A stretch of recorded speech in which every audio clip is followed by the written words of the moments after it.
Blues brother, welcome back. Hello, hello. We'll be getting started in just a minute. Just wanted to get some stuff ready.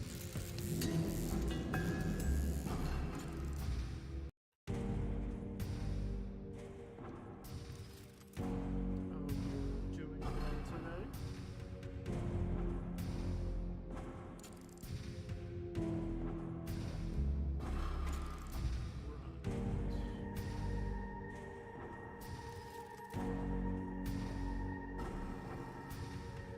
Carry my large wall of tack.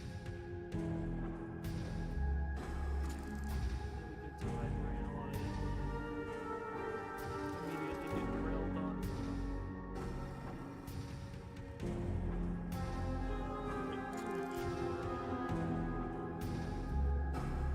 This does my mic sound clear relatively?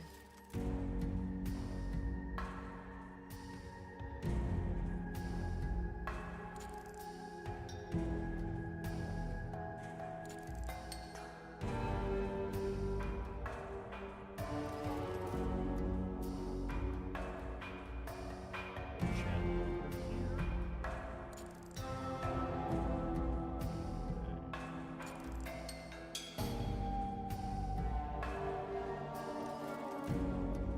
Something.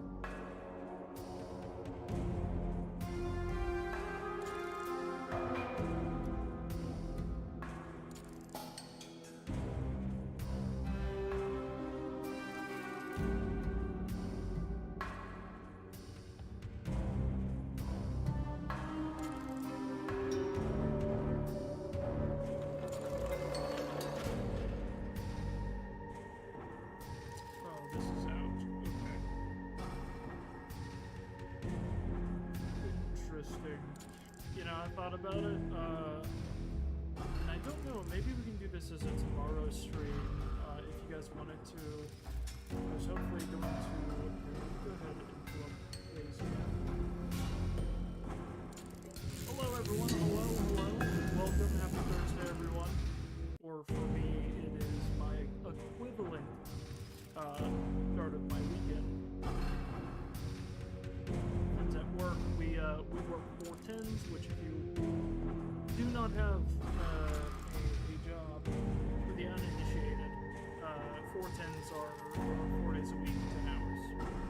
That is your gross, icky work fact of the day. But anyways, I'm glad to be done with work. I'm glad that is done. It has been, like, I don't mind work, it's whatever, but it is nice to be done with it. And this week particularly has been quite difficult because I have not gotten much sleep, as you can see from the bags under my eyes. I haven't gotten much sleep, which is fine. It adds to the aesthetic. I don't know what that aesthetic is, but you can't say it isn't an aesthetic, right? Being strangely tired, right? Ranting for hours about FNAF lore. Alright, but I'm excited, guys, because you know me. If you haven't been on one of these streams before, I started getting back into our Yap streams that we used to do. If you long-time viewers of the channel will know, first of all, I'm sorry, because if you're a long-time viewer of the channel, then you have realized how inconsistent my content is. And I haven't done, before this, I did 2 other Yap streams, basically just yapping about FNAF lore, going through, and I'll show this to you, as well as go ahead and go to this. This is our little pet project that we've been working on. This is a massive, what I like to call a mind map. And if you're not aware of what a mind map is, it's basically like a thought pattern. It's a way of laying out your thoughts in like an organized fashion, and it's like you can connect things. It's very satisfying, I will say. Like, if you look at it more like this way, it is like an organization of information for people like me who are very ADD, right? Or ADHD, whichever one you have.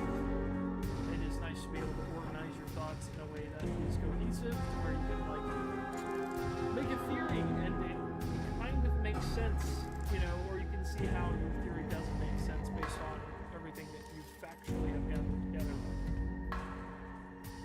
Over the last few streams, we've been going over Gregory specifically, talking about how much we hate Gregory, how I hope he dies in the next game, and I hope that Cassie gets everything that she wants and a better friend, basically. If you disagree, clearly you have not watched the other streams, because I outline exactly why Gregory is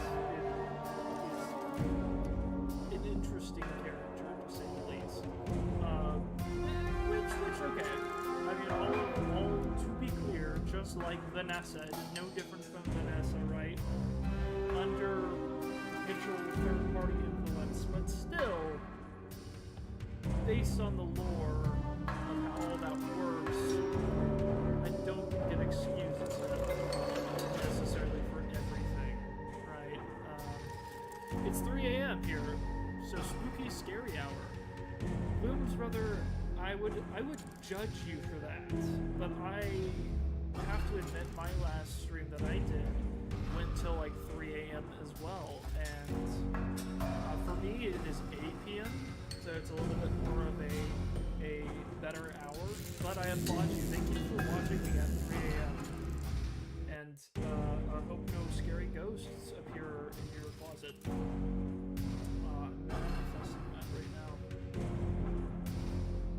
I don't know why I've been like having this strange, consistent bit of like wishing harm upon my viewers, but I want to just preface that with that it is indeed a bit. Do not take it seriously. There's knocking on my window. I'm on the 8th floor. Is that a 2-sentence horror story, my friend? I see what you did there. It's 3 a.m. Interesting. Well, first of all, what do we think about the music? Already 4 of you guys here, also. Again, I have been really surprised at how many, like, viewership doesn't really, you know, I don't really care about viewership that much. This is a hobby for me. This is a de-stressor. This allows me to just be able to get on and talk about stuff that I'm passionate about, but it is really, really fun to see that a lot of these just, like, sit down and talk about just shared passions or interests is getting a lot of attention. Actually, no joke. Oh, well, I would, Broom's brother, I would probably move to the 9th floor if I was you. Or it's already too late. The end is and I'm sorry. Let's all give our condolences to Broom's brother and hope that they make it to safety. But yeah, there's oh no, we're getting a whole story here. I like it. Bloom's brother, I think you're the only one in chat. I think if you are gone, we're all cooked. How do you guys like the music? Do you think that this is a good vibe for the music, or do you think we should change it to a different OST? This has been going on for a little bit.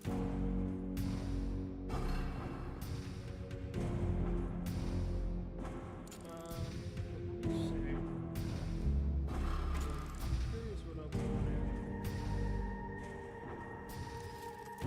There's a pair of eyes.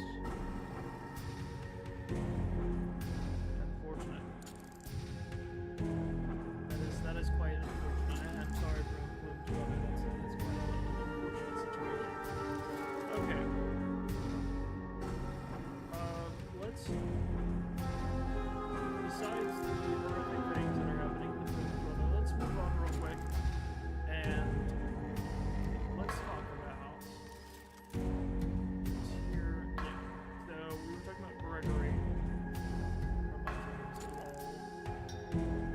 FNAF board yourself. Oh no! It was a FNAF 4 situation. Or was it? I think we're going to be debating about this for years. Anyway, so what we were doing before is we were going point by point throughout the therapy tapes, and we were discussing Gregory's many crimes against humanity. We were going through the therapy tapes and kind of talking about what's going on in them. Roblox player, welcome. Hi, what FNAF are you on? All of them. What we're doing for this is we are going through Gregory's character specifically, and even more specific than that, specifics. We're going through the therapy tapes and analyzing both Gregory and Vanessa's transcripts and the therapy tapes, and kind of looking at what is going on. What FNAF again? This is security breach. Specifically, I need to spell and literally all of those filler words. Yes, what FNAF again? Five Nights at Freddy's. Or Friday Night Funkin'. I don't know. That would be FNF. I've never actually played Friday Night Funkin'. Security breach, yes. Yes, security breach. Are you not familiar? It's fine if you aren't, actually. I don't know if you're how familiar you are. Are you playing it? I am not currently. I am. We are talking about it. This isn't necessarily a gameplay as much as it's just me yapping, which I understand if that's not your thing, but that is what we are doing for now. We might jump onto some games later, but I always say that. Okay. I need to talk to you guys about this actually, because I have been trying to keep on to myself about this. Because you know my history. Well, maybe you don't. Maybe you don't know me at all. I have got this yap about FNAF security breach. Yes. Do you have a problem with that? Is there a problem about me yapping about FNAF security breach? And they're gone. It's alright. We appreciate it.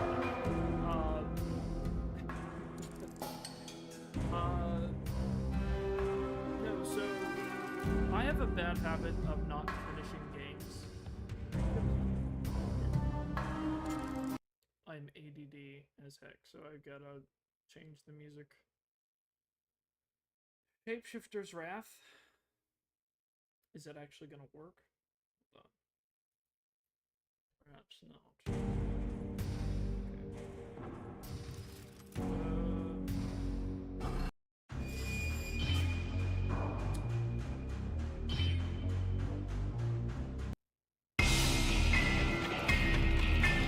Perhaps not. What would be a nice one to get into?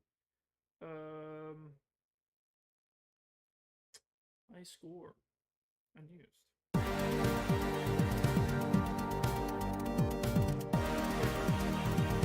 Apparently this is high score, so it's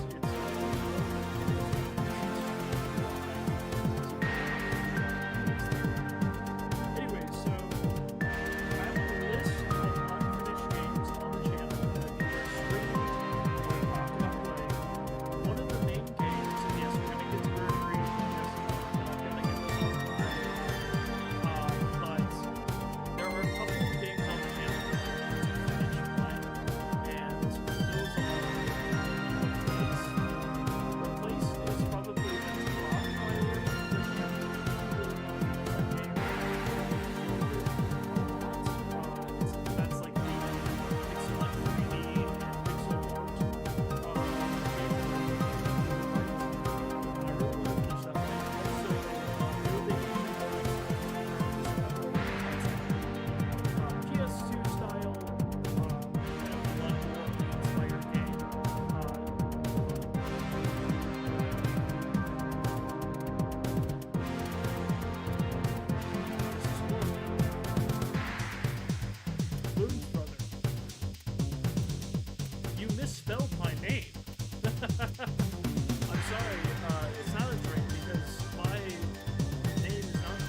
Actually, thank you, Bloom's brother. That is muchly appreciative. It is very loud.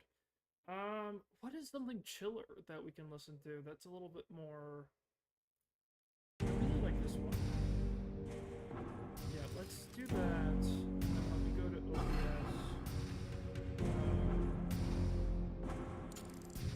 Yeah, it is a lot louder. Let me turn me up. Okay, how do I sound? I'm gonna be louder. And I'm gonna turn this down. I'm so terrible whenever it comes to, like, OBS settings. Okay, do I sound better, louder? I'm gonna check something real quick, too, in my settings. Yes, that's good. Okay. There may also be another issue. Let me check real quick on something. I have me a theory input. That shouldn't be that way. And it is unfortunate that it is. It should be like that. Oh my gosh. Okay, it's about to get really loud, guys. And then I'm gonna adjust it again.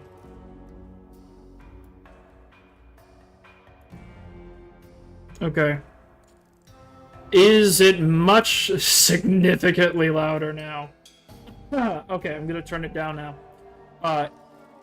It's Sean. S-E-A-N. It's Irish in origin. Although, like, while I do have a lot of Irish, you know, I don't know if that's why they picked it. Probably. I also have an uncle named Sean, too. Okay. If the sound is much better, because what I was checking on was my setting does this really stupid thing. Those Bandicam videos? Oh no. Oh no, that is not good. Let me test myself here. Okay. If I'm not balanced, that's not great. Let me check. Oh, it's good now?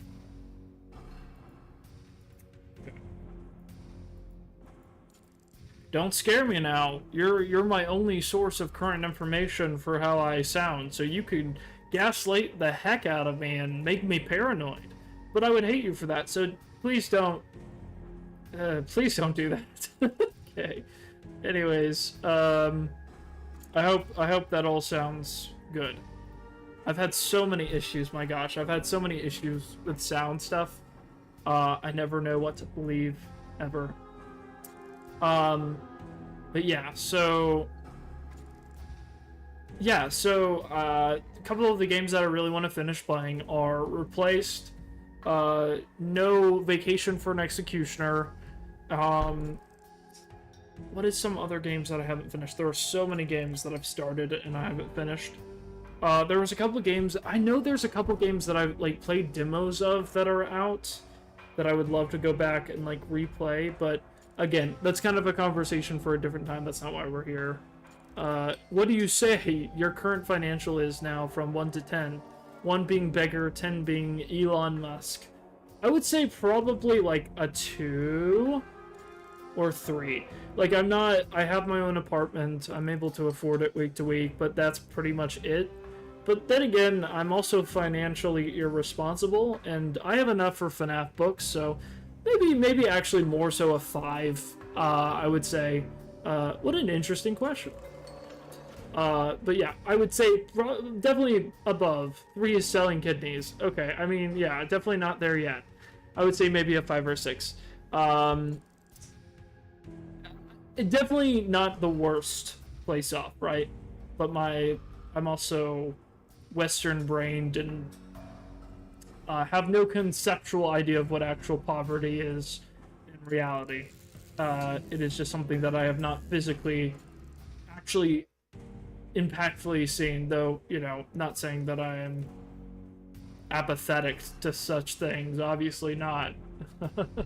That's definitely not the case. It's too slow.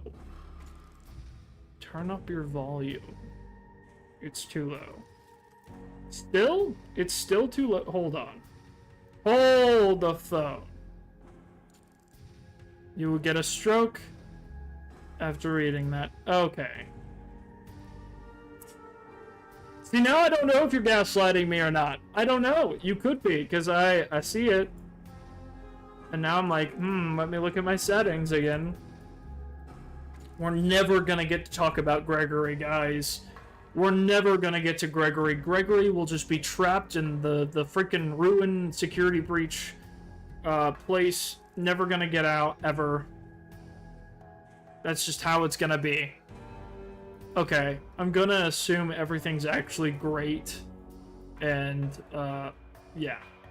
Why is it stuck on that? Let me see. Alright. Still too low. See, I can turn it up. Okay, like for real? Okay.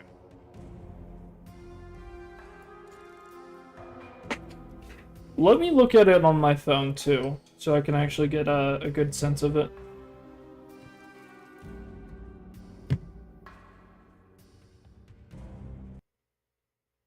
Oh, dang. Okay, my bad. I was gaslighting you. Okay. Alright. Still, it wouldn't be a bad idea to check how I sound, though. Alright. Which means you've successfully have gaslit me, and you should be very concerned of yourself and your abilities to do so. This isn't a me problem, this is a you problem. So, you know, check yourself before you wreck yourself, or something like that. I don't know. I really don't. Alright, hold on. Let me... Oh, dang it. It's so stupid. I don't know why it does this.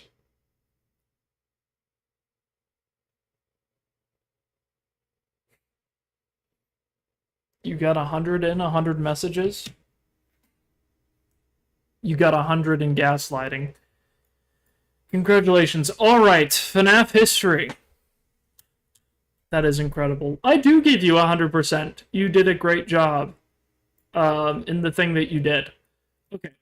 There was a lot of stuff in this one that I feel like I was too distracted to actually, like, get into.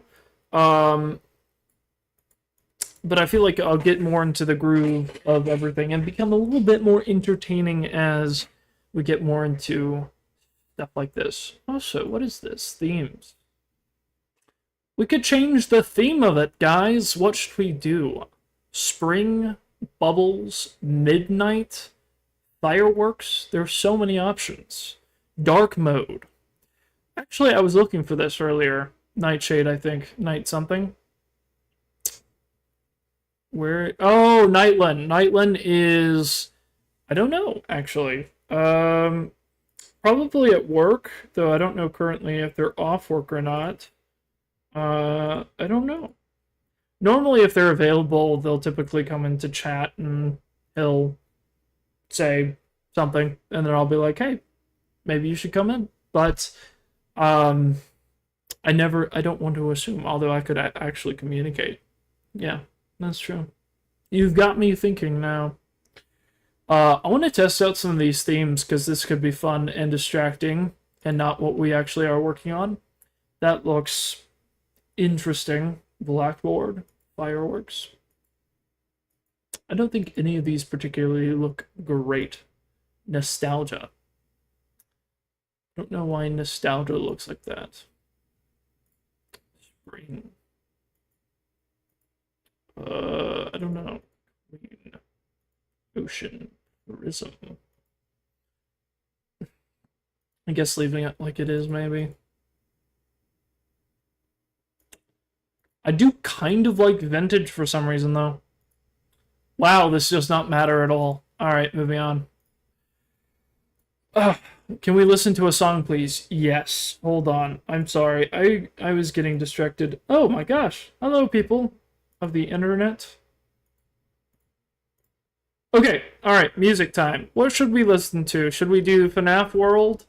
OST, UCN, we could do Little Nightmares. I love that OST so much. We could do Reanimal also has a pretty good one. It's got that really sad one. Let me remember the song. Now, I can't do any copyrighted blends, but like OSTs are fine. There's Undertale too. We haven't looked at that. It could do a lot of things. If anyone wants to chime in as well, please do so. Delirious Chase theme remix? Is that copyrighted at all? Or is that OST? I am curious. I'm not opposed to it. Is it good, like, talking over music? Because I haven't heard of that.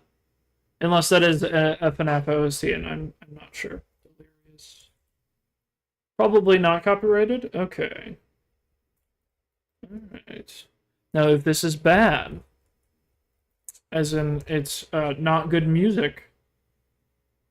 Okay. Banana bus breakdown. Probably. Yeah, I'm not sure.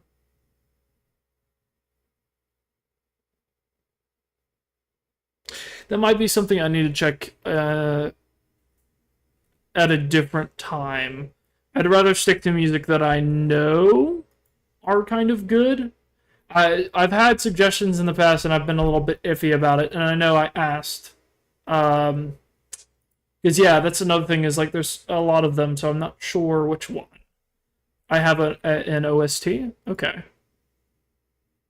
Because another really great one that I think would be pretty nice, I don't know if it's good talking over music, is Alan Wake. Alan Wake 2 has a freaking banger one, and that's copyright free. Those are bangers. If you ever listen to the Alan Wake 2, like, chapter release song, in chapter songs, all fantastic. Incredible music. Okay, hold on. Let's look at this. Let's zoom in a little bit. Was also going to provide linkage. Wait, copy link. Go. There. Alright.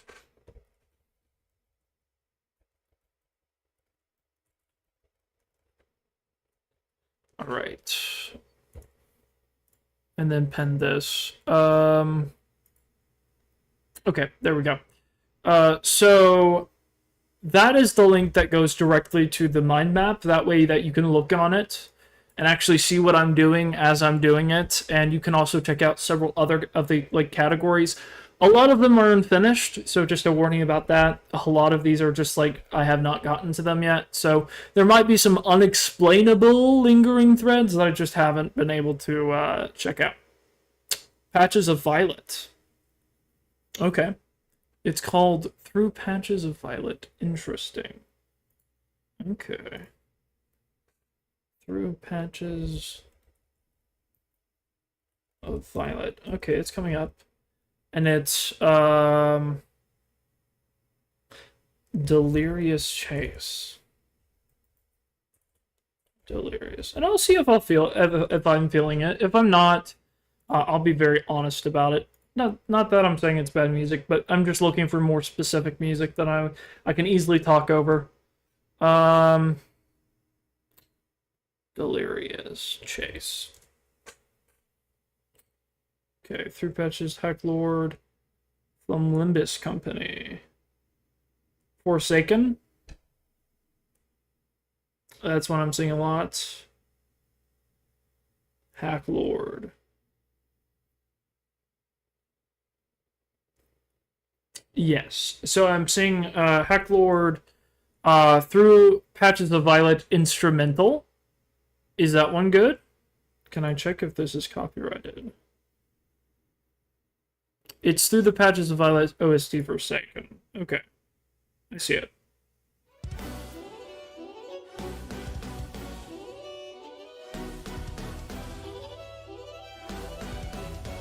Okay. Bloom's brother.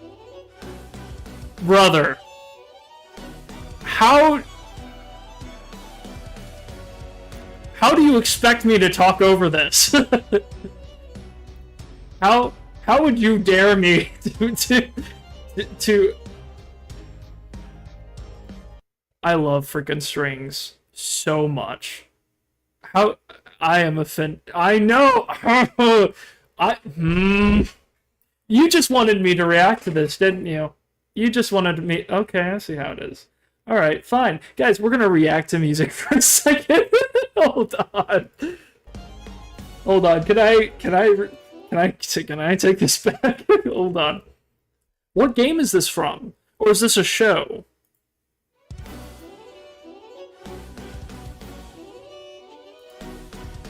Let's see if I'm getting anything on my dashboard.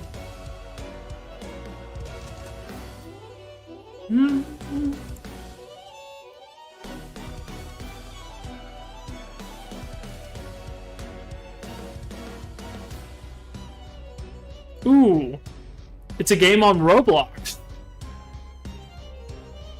You're joking. What game on Roblox deserves this level of Okay, I'm not trying to be... I've seen some cool stuff on Roblox, but I haven't played it since playing, like, Smiling Friends. Oh, it's got singing.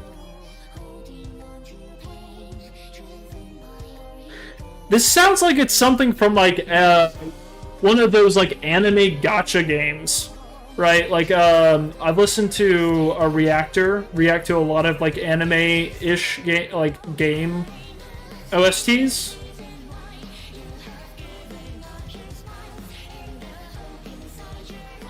I do like... Ooh.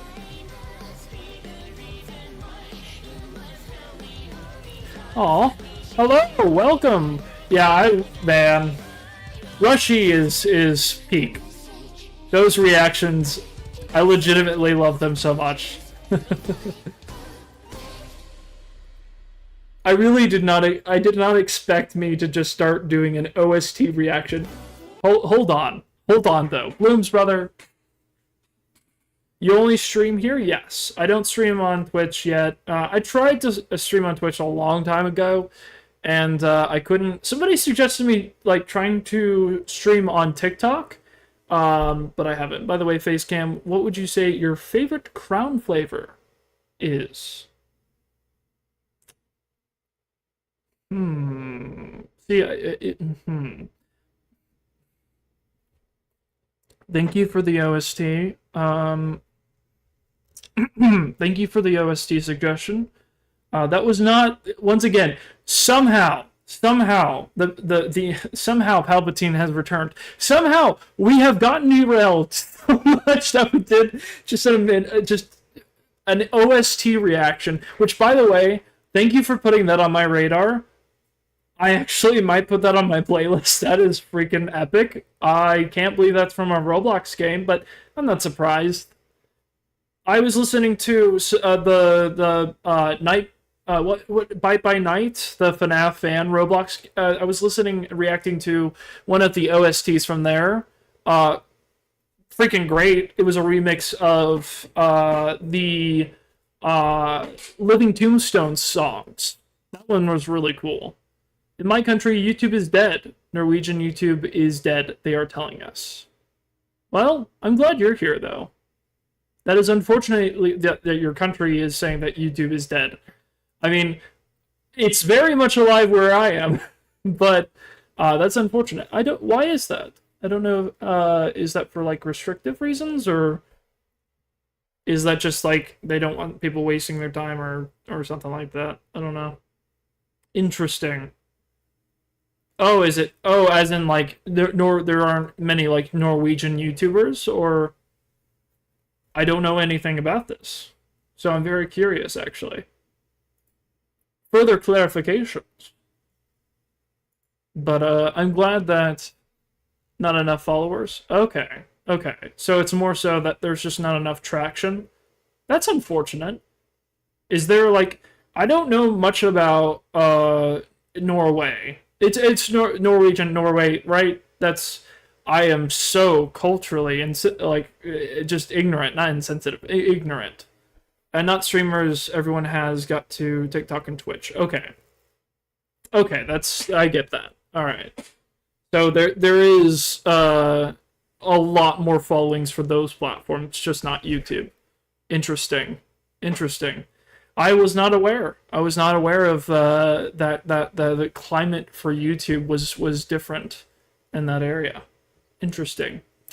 I am unfortunately very ignorant whenever it comes to a lot of like the nuances with YouTube because I'm on YouTube all the time. I'm very much online, unfortunately. But yeah, that's interesting. Oh, Nightland, Nightland, welcome. Sorry for being very dead. Why are you dead? Hold on. Hold on, hold on. I was gonna message you, but my ADD got completely messed around. How's it going?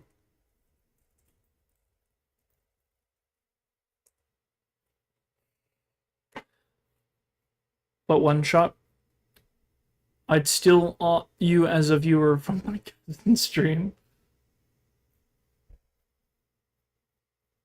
We are not gaming currently. What we're trying to do is having a discussion about Gregory from Five Nights at Freddy's, but that has not been what we have been doing for the last, how long have we been going for? 40 minutes?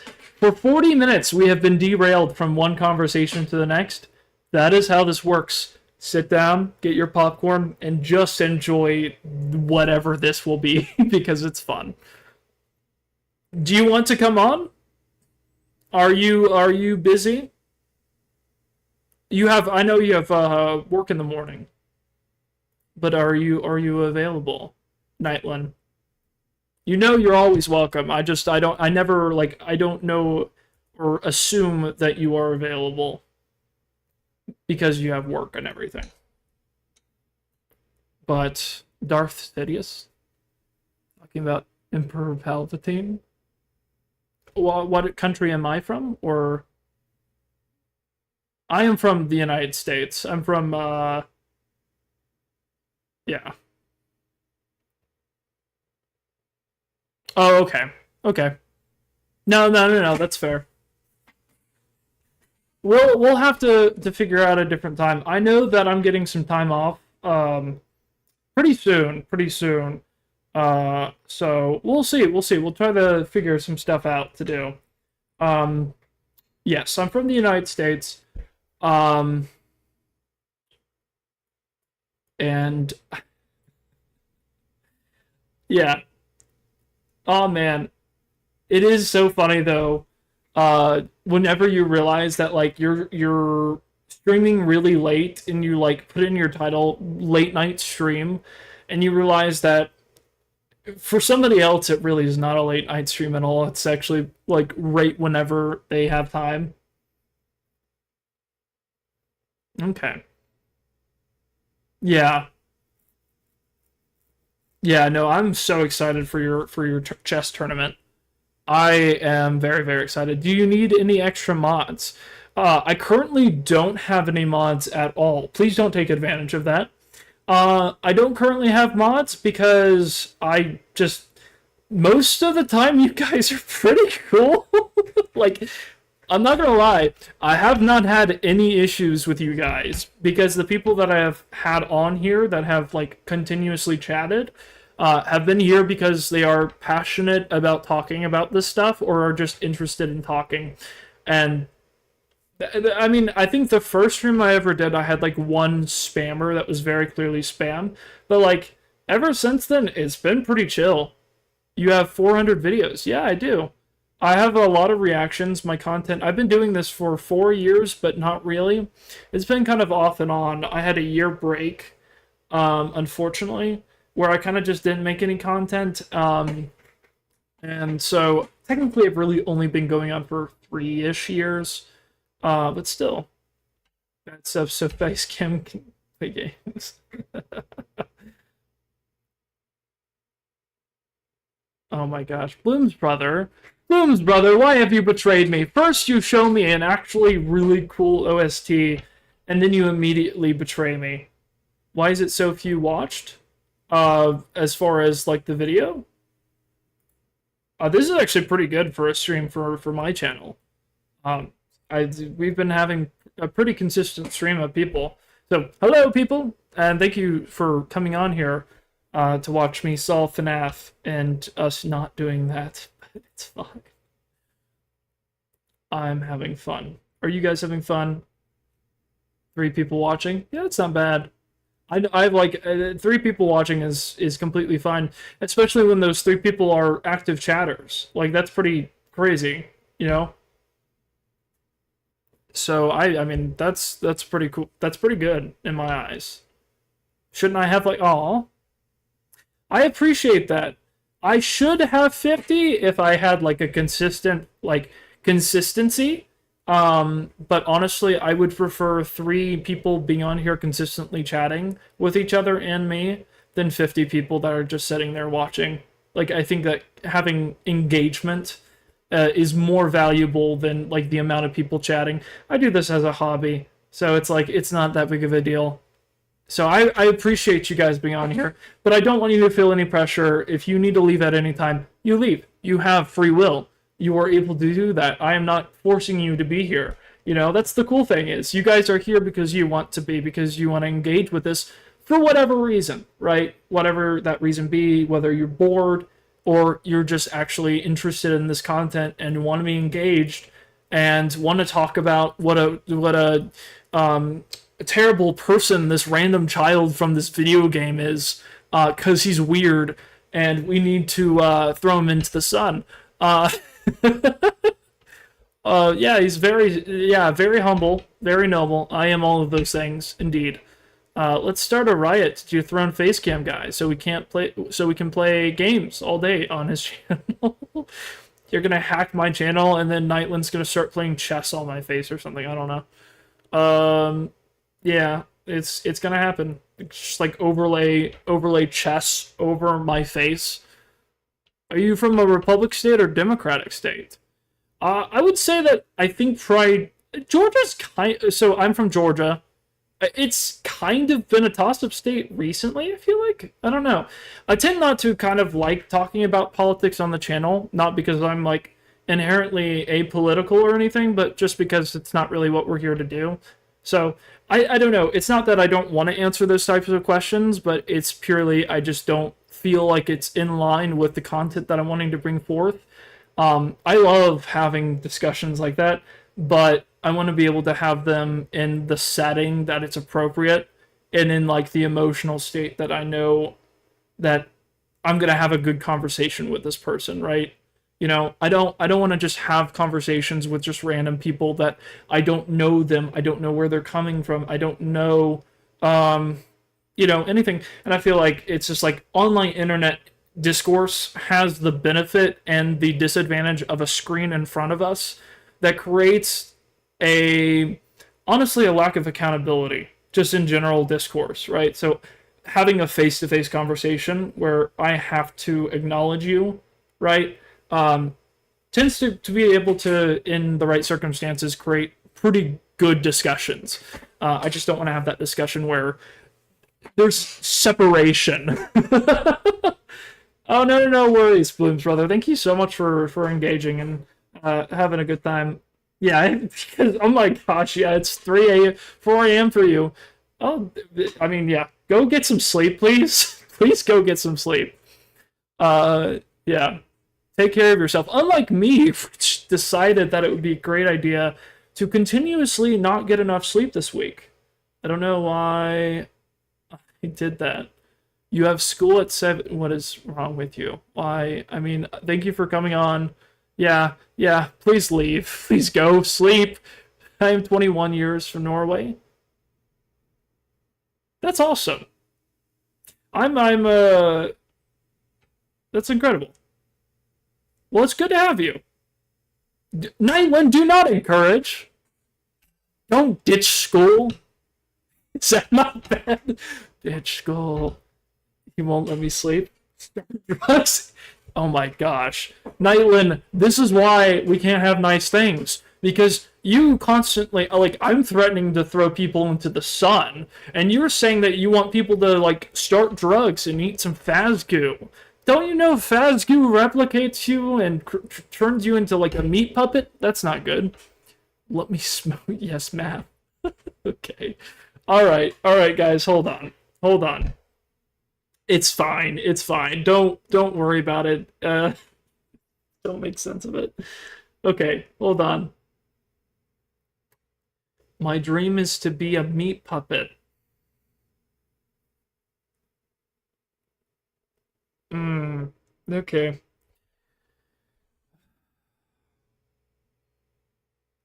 Yeah.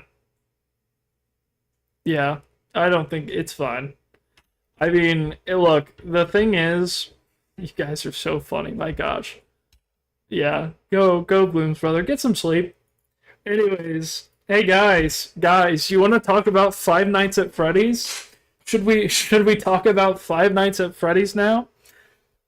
Because I have a lot of things to talk about with good old Gregory here. Because what I really want to do tonight, and again, there are games that I can play that we could play later on if we wanted to, but I do want to finish doing this because this is a project that I've been wanting to work on for a while and just haven't had a whole lot of time or willpower to do. So while I have the willpower, have you tried the game Epic Mickey? So I've heard of it.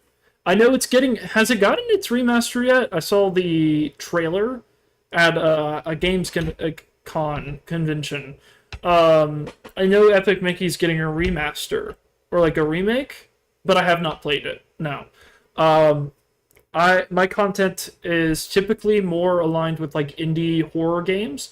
Not saying that I wouldn't want to play a game like that, but um, it's not currently within like the content that I create at the moment.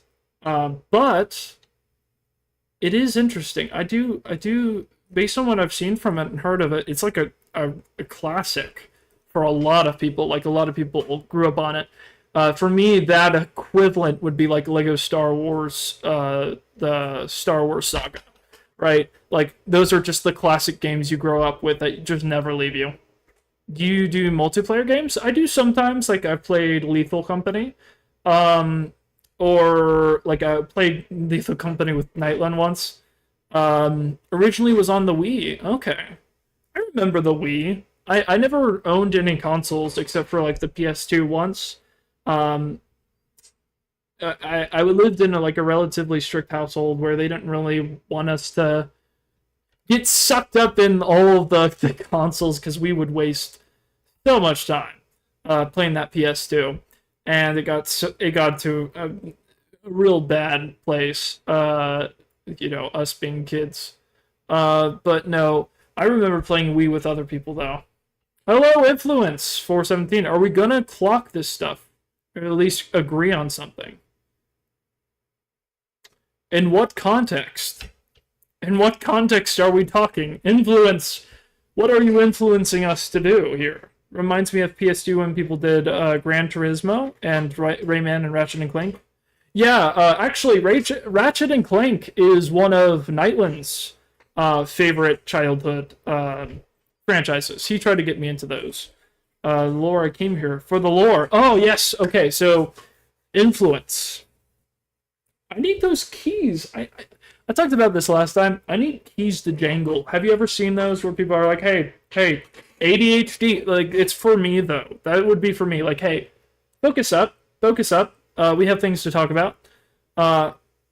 Yes, talking about Ratchet and Clank brought him back.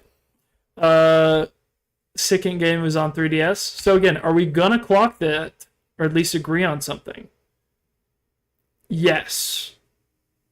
I'm gonna just say yes. However, that is a repeat of your previous message, so I'm a bit suspicious. Um, Good to go, but look, no worries. Nightland, you have a good rest of your day. Hopefully, you have a good work weekend. Um, oh, Fly Buddy, what is this? Repeat. Oh wait, never mind. Well, either they got the answer that they wanted. Whenever I was saying repeat, I was talking about Influence 417. Those two messages were exactly the same. Then again, they did say so again. Okay, yeah, technically not a repeat. But don't repeat yourself. I heard you the first time. Anyways, okay. Yes. Here's okay. All right, guys, listen, listen to me. I have ADD. I have severe, severe squirrel mentality. Okay, I came here to do a job. And today we are going to do that job. We are going to complete this. We cannot have a fourth stream going over the same tapes, right? We have so much more stuff to get into. Are we spring locker? Okay, that got me. Yes. Looks like we're on the security breach part. Yes. Yep. Yeah. Oh, and a OCD. That is a lovely combination. I am so sorry. That is. I have the autism slightly. I have the ADD. I have the learning delays. And multiple other things. Yeah, that's enough for me. That's enough. I have those, and right now it's stopping me from being able to talk about the same thing for more than 5 seconds. But once I get on it, it'll be fun. Okay, so guys, let's decide on music. I'm gonna go ahead and just pick music. Let's do. But it makes me check if I forget things all over. Yeah. See, I feel like. Oh no, I can't do that. I'm gonna start ranting. Okay, hold on. Yeah. I love this freaking music. Okay, we're gonna listen to the Little Nightmares 2 soundtrack. That is perfect music just to like talk over. The Frick Bears menu OST. I don't know what you guys think about this. Okay. Would you guys be interested in... Yeah, oh my gosh. Yes, FNAF lore, yes. Okay, we're gonna get into it, guys. We are, promises. But guys, you guys keep chatting in the chat, and I appreciate it, but you guys are distracting as heck. And once we get into this, we can be distracting in the right ways, but we gotta focus up. We gotta get into the lore, because there's reasons and things that we have to solve. And oh my gosh, I love this freaking music so much.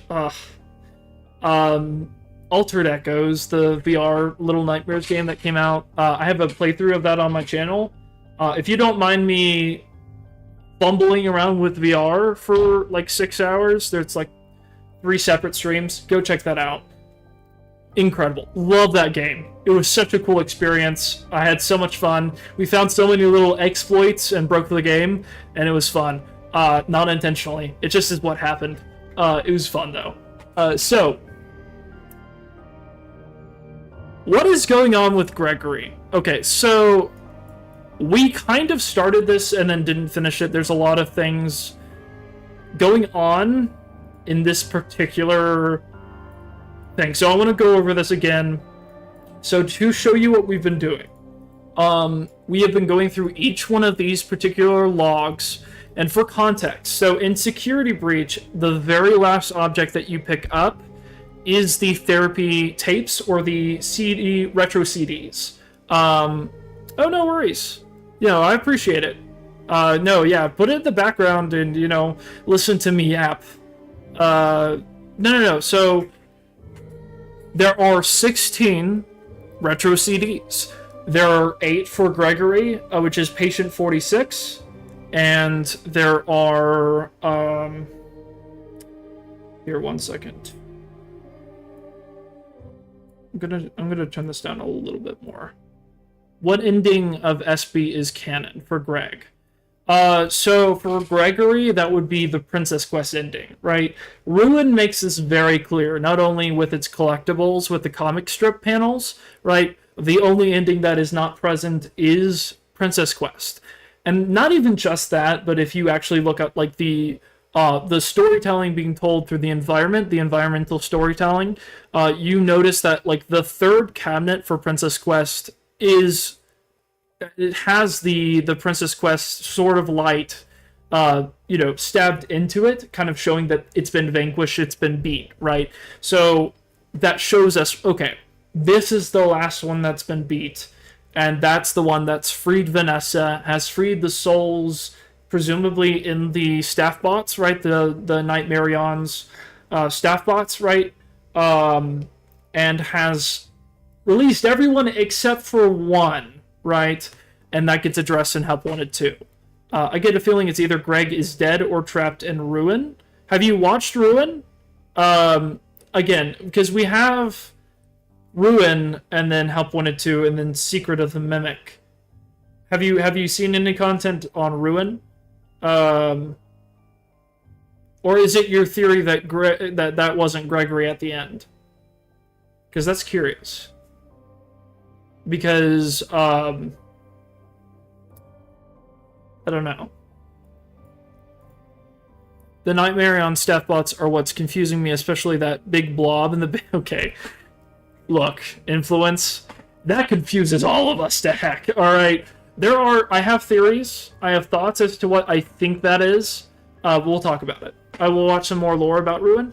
Yeah, so I can recap if you're not, like, you know, I'm going to be talking spoilers. So spoilers, guys, I'm going to be talking about Security Breach, all the games, 1 through 6, you know, UCN, Help Wanted 2, Ruin, all the games, alright? I'm going to be talking about them, but I'll recap some of them so it's a little bit more clear for those who maybe isn't caught up all the way. So in Ruin, basically, Cassie receives a message, right? We all know this, or at least those who know, right? Cassie gets a message from presumably her friend Gregory, who is luring her into the Pizzaplex. We later found out that the voice is actually not Gregory, it's the Mimic, and the Mimic is luring Cassie in order to shut off the security nodes that are throughout the Pizzaplex. They do this through giving her the Vanny network mask, the security mask that we receive, that then is used by her to shut off the security to let the physical Mimic and the Mimic program free. In the classic era timeline, in the modern era, seems like everybody prefers doing that, frankly. I mean, for me personally, I got here whenever like Security Breach was like the most recent game.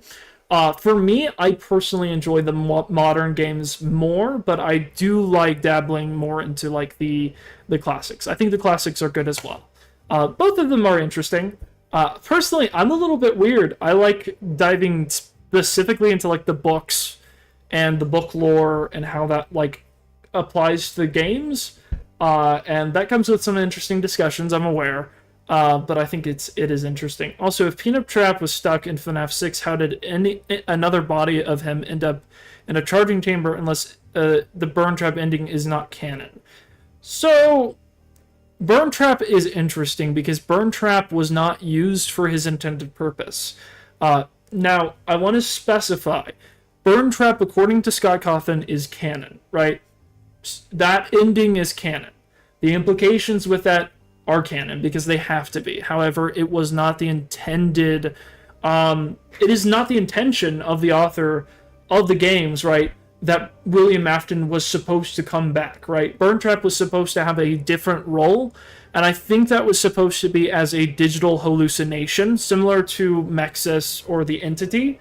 In fact, I think Burn Trap is the Entity. I think that the design that we see for the Entity in Ruin is much more closely aligned with the concept that Scott had for what Burn Trap really is. And Burn Trap's entire design is more so a symbolic kind of relationship with what he truly is in Glitch Trap than actually a physical representation of like William Afton's literal corpse melded onto a weird mixture of like glam rock and springlock parts, right? Okay, hold on.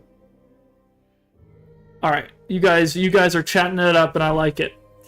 We got the classic area pretty much solved, but some parts still need to be filled out. No, that is true.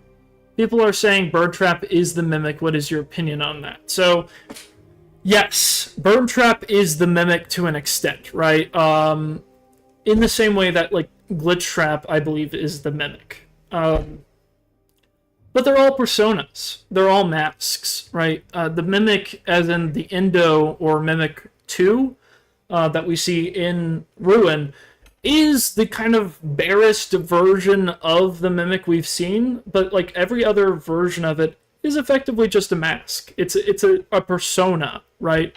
Similar to Vanny for Vanessa, being just simply a costume, right? Vanny's identity is a costume of Vanessa that is using parts of her trauma from her past in order to manipulate her into the reluctant follower. And the same way, likely, it works with Gregory. I think that Gregory and the tendencies that he shows are his human negative traits, right? The things that he has. And as a child, he's very immature, so those are heightened, right? He doesn't have the maturity to be able to deal with those things. So, Glitchtrap is much more easily able to influence Gregory and to separate those traits out into Greg, right? And that really leads us down some dark paths, right, with what he does, like killing his therapists or manipulating Cassie into being his friend, right? Those are all things that we learn about in like the extra canon things, like Escape the Pizzaplex in GGY, right? We learn all of those things in those stories. That like effectively Gregory basically created his own grave in a way with Security Breach. Security Breach is pretty much entirely his fault. In the way that he is the one who infected and influenced the animatronics to behave in the way that they do.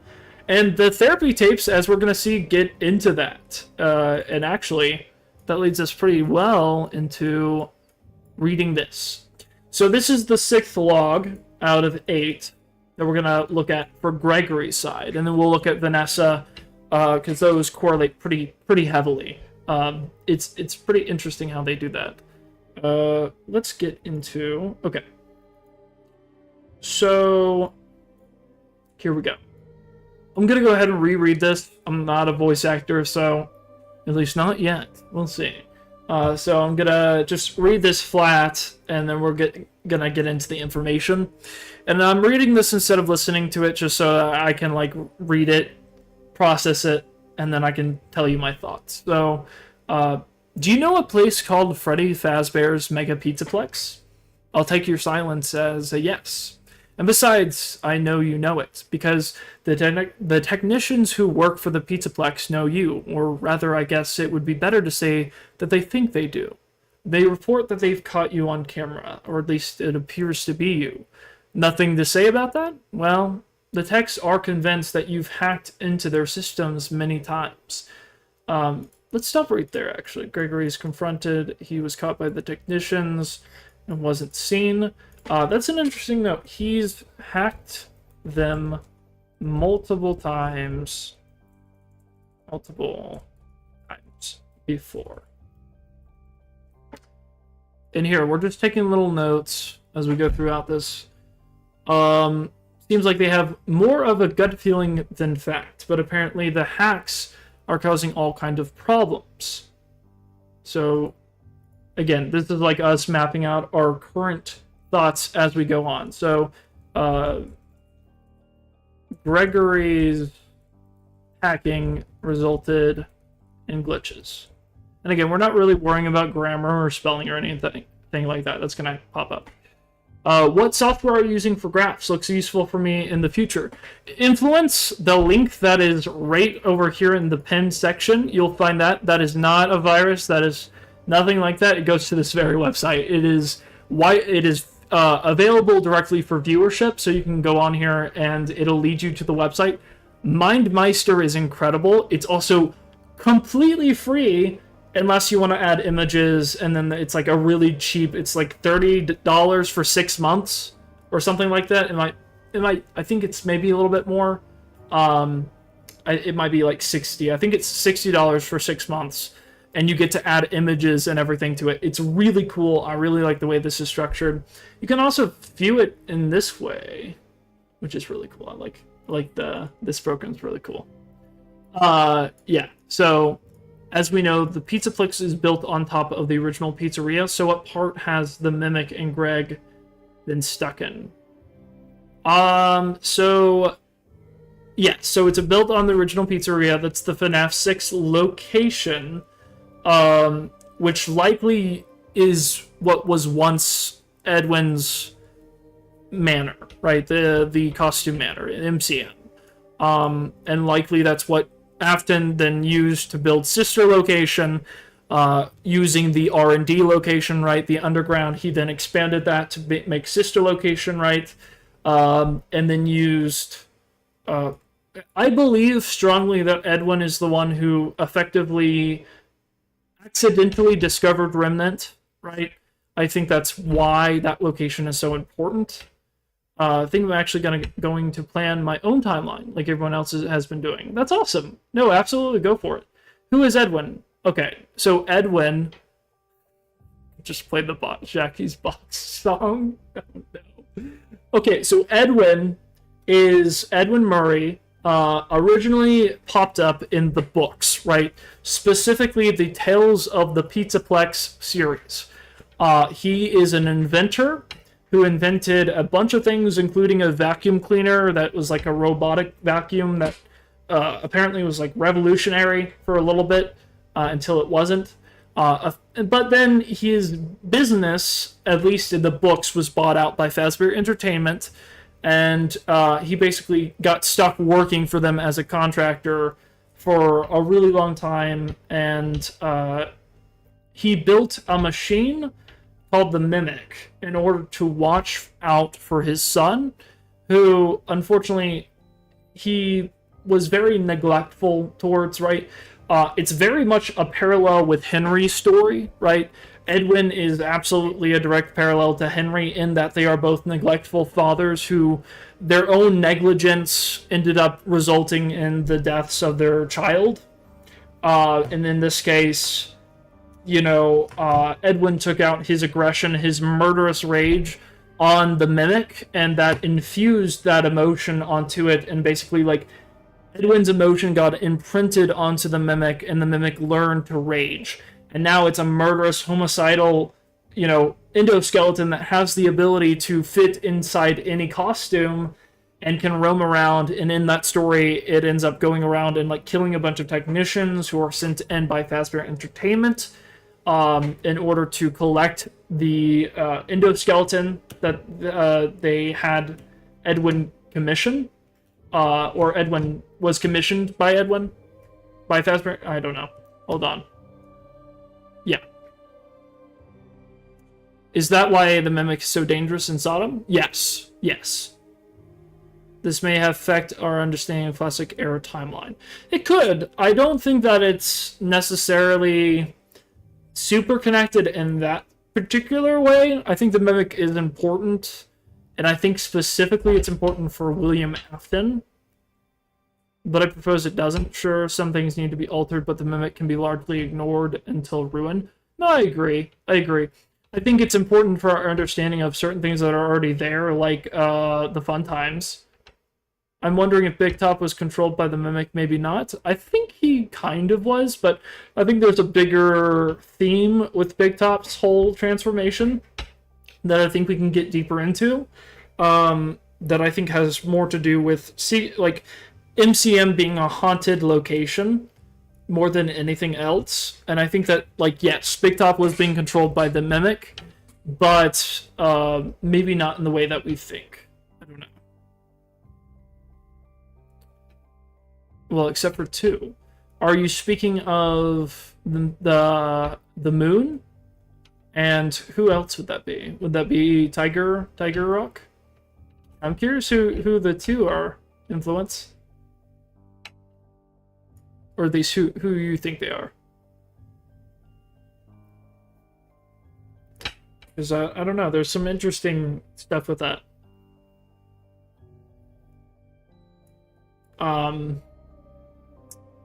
Let me see here, though. So, okay. Gregory's hacking resulted in glitches. And this does get into the Mimic, guys. So, we're going to get into Mimic discussion in just a minute. We're going to get into some deep Mimic discussion. Oh, boy. Because look at what we're about to talk about. So, Gregory hacking resulted in glitches. Dude. Indeed. Apparently the hacks are causing all kinds of problems, but I have to say that I think it's weird that you'd spend so much time in such a busy social place seems like you're more of a loner to me. Lots of time by yourself instead of with friends. So Gregory spends more time alone than with friends. Gregory.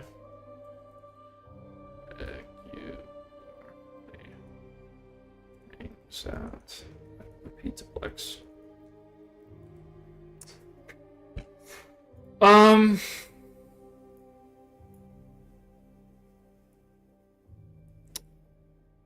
So Tiger Rock is most likely David Murray. Moon was just some guy alive or dead that got locked down there by company. The thing that I would say is I don't think Tiger Rock is David. Because David is already associated with a different creature. In Moon.exe, David is associated with the owl. While I believe that Tiger Rock is specifically connected to M1.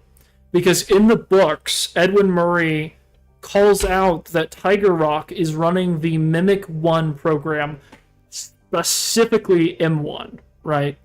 And 2, culturally, in mythology, the white tiger is kind of associated with deities of protection, right? I think specifically I'm thinking about like Chinese mythology. There's a specific thing that I was looking into where the white tiger is representative of like a protective figure, right? A watchful entity that wards off evil spirits.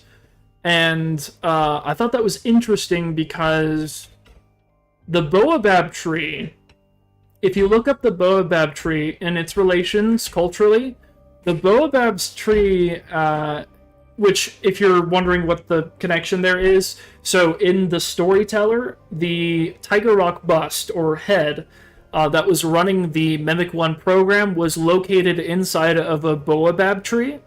And the importance of that, a Baobab tree, culturally, is a tree that is upside down, right?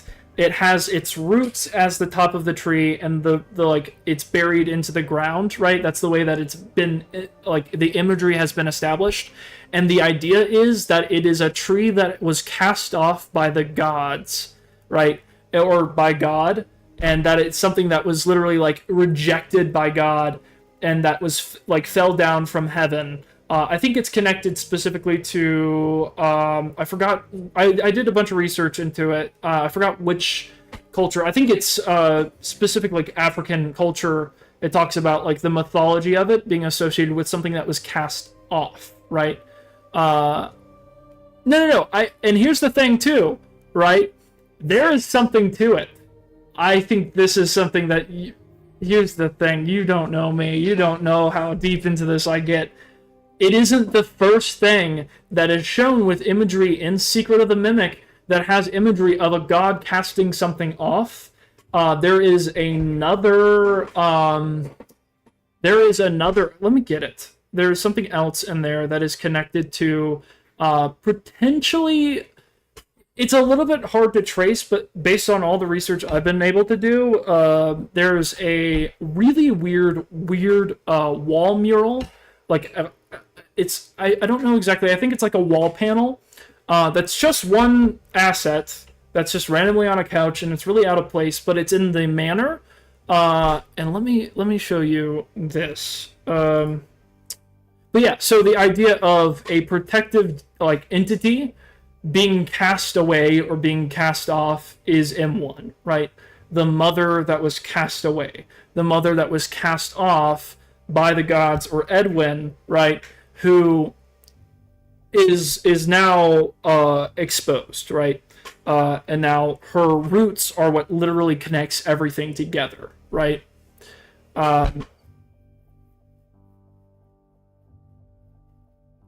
Yeah. You don't understand how much I love rants like this. I know it's weird. It's like, why are you getting into weird mythology and stuff? Like, and yeah, there's a deeper conversation to be had with some of the sourcing there. I definitely want to, like, double check myself on some of that stuff for sure, but I did some digging into that, and I think it's very interesting. But yeah, there's some interesting imagery that's tied to both M1 and M2, like more directly to the games, right? You have the sun and moon being associated with Fiona and Edwin, and then M1 and M2, right? That stuff is really interesting to me. I really like that. And it also gives you hints that you can use to make theories as to, like, what characters are doing and why, right? If you look into some of the imagery. Like, for Moon.exe, it pretty much explicitly tells you that M1 likely killed David. If you look at what is happening in that minigame and what it all means, right? The witch in the hut in the dark forest, right, in Moon.exe is directly associated with Mimic 1 and kills the owl, right? Denies it, gaslights you into thinking that, oh, it just flew away, but literally hands you the mask of a very live-looking owl, or like very dead-looking now. But the implication there is pretty clear. Well, hold on. What do you mean by that? Because, like, T-Dreads, I've watched T-Dreads. I mean, I've watched some T-Dread videos, but I'm guessing you're saying that's, like, outlandish or something that's a little bit more out there. What specifically do you mean? What part of it? Because I want to get some critical feedback, absolutely. But I want to know what you mean. Also, I will say some of the T-Dread videos I really do like a lot. Some of his theories I'm gonna look a little bit like, I don't know if I agree completely, but there's some pretty good points for some of those. But I'm curious.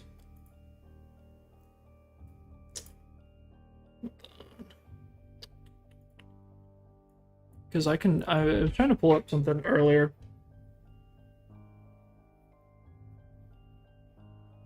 Just deep dive into stuff to the extent that, no offense, you kind of sound insanely conspiratory. Then again, that's pretty much every FNAF theorist. Well, you have to take into account what's being said, right? This is something that I've actually thought about quite a bit in light of, like, Season 5 of Stranger Things, with, like, the whole, like, backlash of, like, fans that created the whole conformity gate theory.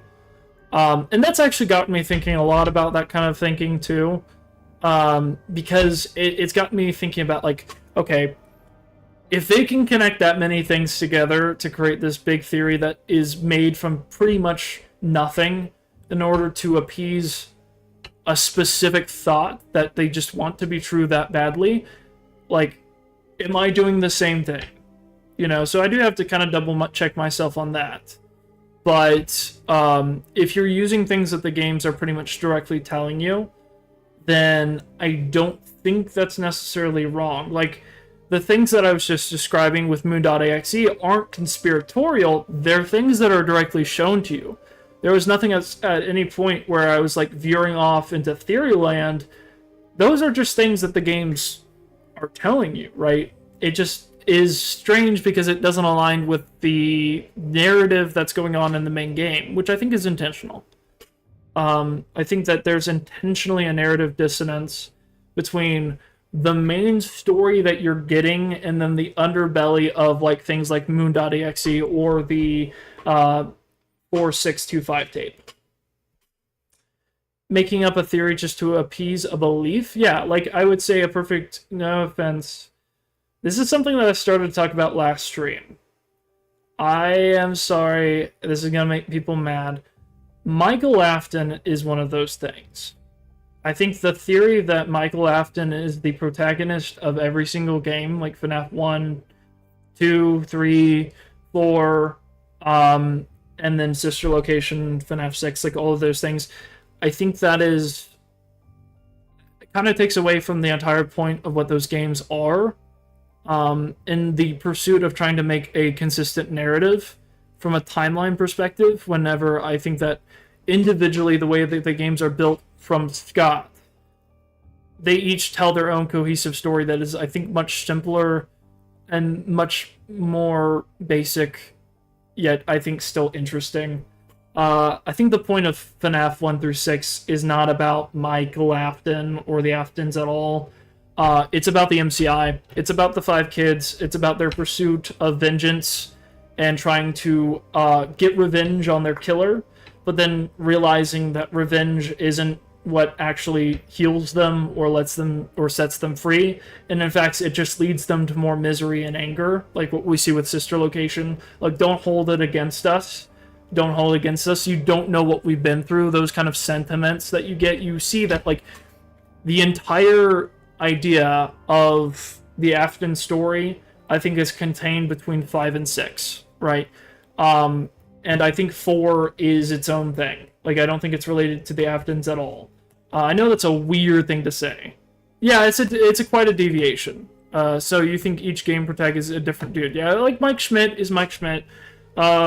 Jeremy Fitzgerald is, Jeremy. And I think that the arguments are fair whenever it's like, well, what about the name tag, right? In Sister Location, you have Mike written on hand unit.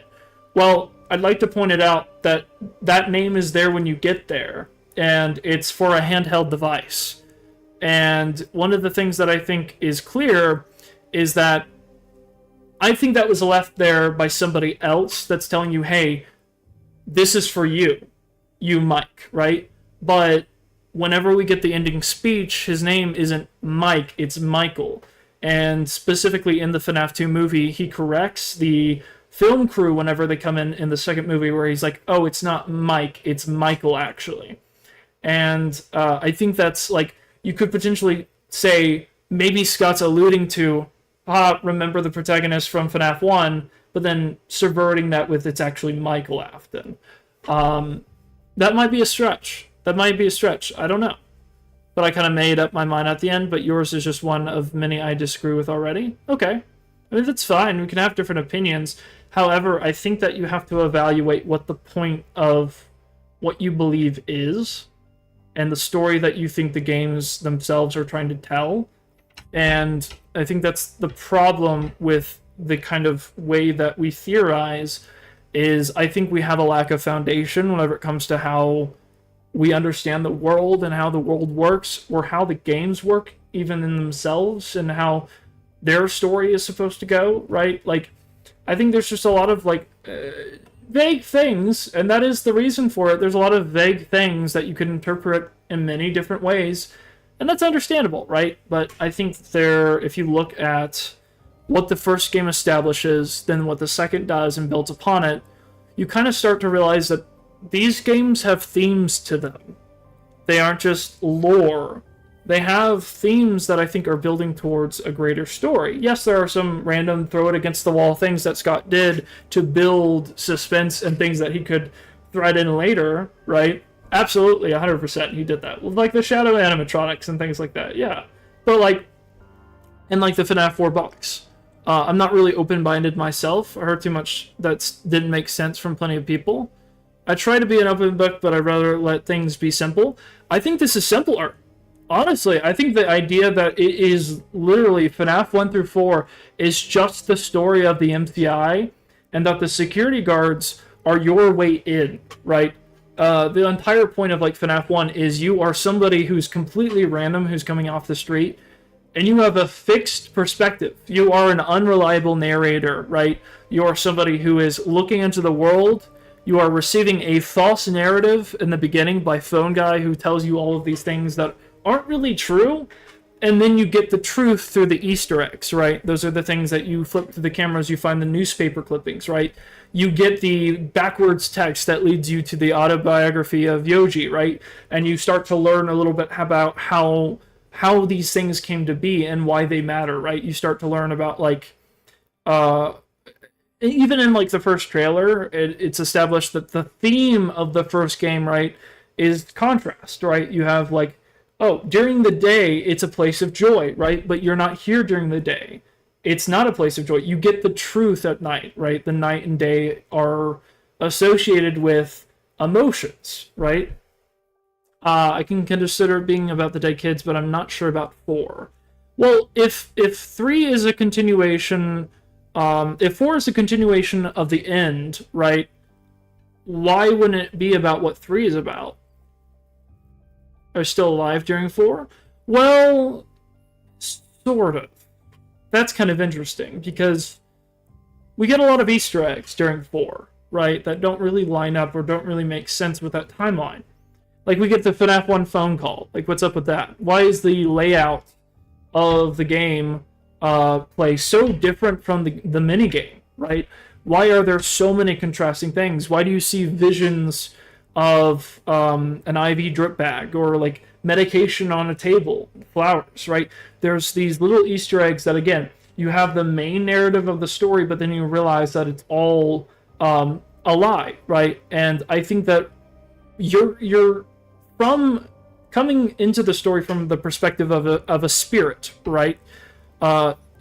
So you're not coming here from a reliable narrator. You're coming here from an unreliable narrator, because we know that spirits' memories are spotty, that they aren't consistent, they don't have all the information, right? So if this is the idea of somebody, of a spirit trying to confront their past, of trying to find their memories in order to be set free, and that connects to FNAF World and what that game is trying to do, right?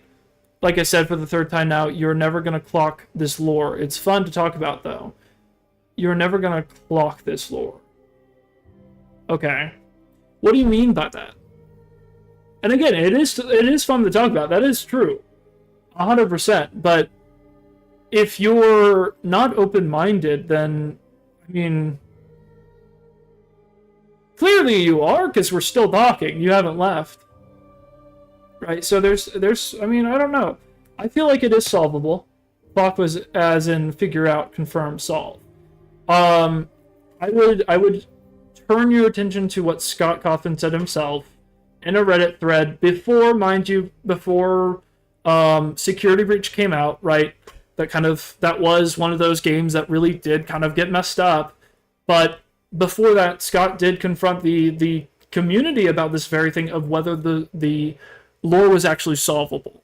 And he said that it's an ongoing story, so it's hard to say, right, for certain plot points. But he said that there are things that you can find. There are answers to be found for those who are willing to look deep enough into the story. There are things, and they might not be satisfying for everyone, but they are there, right? And you can look to the books in order to fill in the past, right?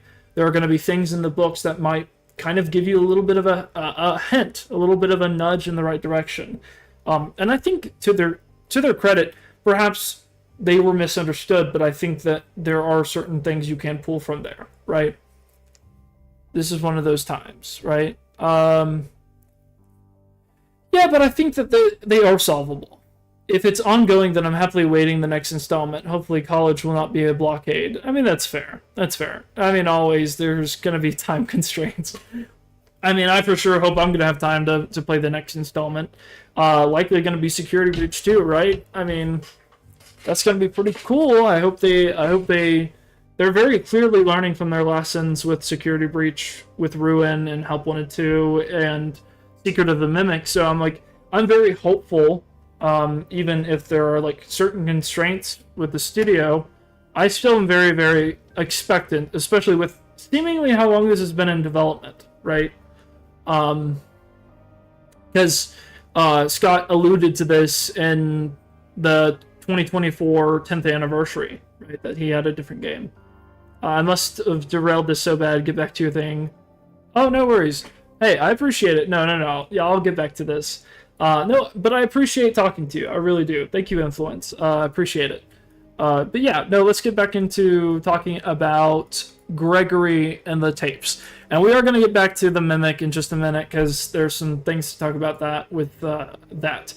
And that's like another reason that I'm doing this too, with the whole, like, I want to get my thoughts down, because, you know, whenever you have all of these ideas on things that you kind of want to like map out, but you don't feel like you can express well to people, right? It's nice to be able to have this to where it's like it shows your frame of thought. So if there's like a specific point that people can point to and be like, I don't agree with this, then you can work with that, right? You can work with that, and you can take the things that you do agree on and use those to either prove your point or realize that your point was stupid and you need to throw it away. That's definitely happened. Both of those things have definitely happened to me. Oh goodness, but yeah, no, it's a good discussion to have. So yeah, Gregory spends more time alone than with friends, but regularly hangs out at the Pizzaplex. Interestingly, we see that like in GGY, Gregory does actually have friends, though seemingly implied maybe Tony was killed by the end, brought to the Pizzaplex and disposed of because of his knowledge. That's not confirmed or anything, but it seems like the intention, at least. It is kind of weird. So yeah, this is. Let's see. Yeah, the hacks are causing all kinds of problems. You get a kick out of that. The idea of techs running around like chickens with their heads cut off. Yeah, that's a funny image, isn't it? But seriously, I have to say that I think it's weird that you spend so much time in such a busy social place. You seem like more of a loner to me. Lots of time by yourself instead of with friends. Like, lots of time talking to yourself, right? Is it the electronics you like? I saw in your file that you have developed a software that talks to you and repeats phrases, right? The program asks you questions and prompts you for responses. It's kind of like your own self-therapy, isn't it? So, let's stop. Why is it that Gregory has a self-therapy program that asks him questions and prompts him for responses, right? It repeats phrases.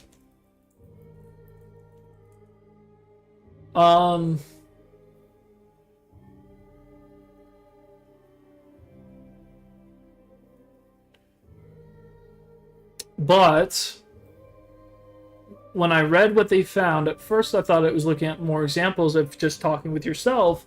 Then I realized it was different. When I studied this, it sounds like there's someone else responding to you. Who is it? Interesting. So the program asks you questions. It's kind of like your own, and another way of talking to yourself. When I saw some of your recent encrypted conversation logs, that's what I thought I was looking at. It felt like I was watching someone go back and forth in their own head, but the text found something that's different than that. First, I thought I was looking at more examples of you just talking with yourself, and I realized it was different. Okay. So they found the encrypted logs to be similar to Gregory's self-therapy program. So that's interesting. That's very, very interesting to consider. The fact that the encrypted logs that was being sent into the Pizzaplex's systems is very similar to the therapy program that he has that repeats phrases, except it sounds like somebody is responding, but sounds like someone is responding. That's very interesting. That heavily links into the Mimic and Mimic software, and particularly solves the whole issue of like how and why is Ruin mimicking specifically Gregory, right? If they have like a long history together, that could probably easily explain it, right? I would think so. Hold on.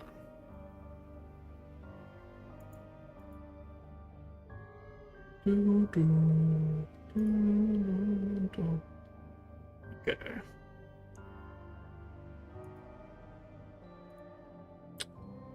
All right. Okay.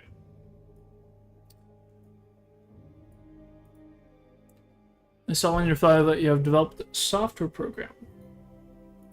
Okay, so that basically kind of connects all of that together. So it repeats programs, repeat phrases, right? Interesting. Okay, let's move on to log 7. I saw some ink blot test results in your file. I like ink blot tests. You want to do one? Yes, okay. How about this one? What do you see? What? You want to hold it? Okay. How, you think it's a mask? It reminds you of a mask, like a disguise? Yeah, I can see that. The idea of being disguised. Disguises let you be sort of invisible, don't they? You can get away with almost anything when you're invisible, can't you? Yeah, you like that idea, huh? Well, okay, moving on. Hold on, there's a lot there. So, Gregory sees an ink blot test and thinks it looks like a mask. Okay.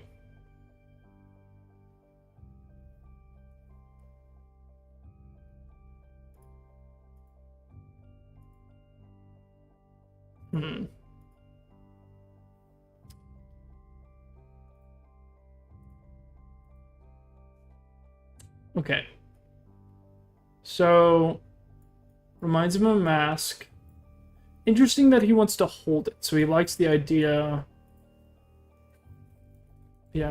of being invisible or disguised. Interesting. Disguise to let you sort of be in. You like that idea? So apparently the techs were reviewing communications going in and out of this building. And they came across some interesting things. They say you were in communication with someone, or maybe something pretty strange. What do you think about that? Nothing? Well, the techs say it looked to them like it was an attempt to manipulate you, or maybe to lure you somewhere. There, that's better. On this side of the desk, I can see your eyes. The thing is, when I read the communication, I get something different out of them. I don't think you're being manipulated here. I think you're the one doing the manipulating. No comment, huh? Okay, then how about this? I have this still shot the text pulled from the security footage that recorded you in the Pizzaplex. That's you, isn't it? I know this image is distorted, but I think it looks like you. And you're not alone here. You're talking to someone or something. It's hard to tell. What are those things? They almost look like rabbit ears. What, you find that amusing? Well, I guess it is. Okay, there's a lot of stuff here. But, okay, interesting little point here. He says the techs were analyzing more communications, and it looked like Gregory was being manipulated. But was actually being manipulated by Gregory, which is really interesting here. So there's something else here that I think is really cool. I can see your eyes. The therapist sees his eyes, right? So what's interesting about this is the conversation right before this was all about masks, right? Being disguised, being invisible. And here, when the therapist starts to realize the truth, she says, I can see your eyes, right? I can see you into your eyes, and now I'm seeing into the truth, right? The eyes are the windows into the soul, right? So I'm seeing past the mask. I'm seeing a human part of you, your eyes, right? The entry point into your soul or into your true nature, right? That seems like a stretch, but I don't think it is. I think that is very intentional, the fact that it mentions there, that's better. That means it was in shadows before. She couldn't see him clearly. That's been the whole theme of these, is that Gregory is something that's been shadowed, that has been mysterious, that's been in the shadows, right? That hasn't been wanting people to get close to, and has been a loner, has a program that it sounds like it's talking to himself, right?